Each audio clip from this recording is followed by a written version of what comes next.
দীর্ঘ ১৪ বছর পর দ্বিবার্ষিক কাউন্সিল করছে চুয়াডাঙ্গা বিএনপি। প্রধান অতিথি হিসেবে এরই মধ্যে যোগ দিয়েছেন বিএনপির মহাসচিব মির্জা ফখরুল ইসলাম আলমগীর।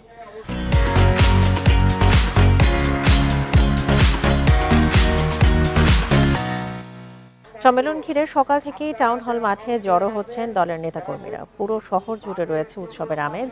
এতে প্রধান অতিথি হিসেবে ভার্চুয়ালি যুক্ত হবেন বিএনপির ভারপ্রাপ্ত চেয়ারম্যান তারেক রহমান, রাখবেন বক্তব্য। সম্মেলনে সভাপতিত্ব করছেন চুয়াডাঙ্গা জেলা বিএনপির আহ্বায়ক মাহমুদ হাসান খান বাবু।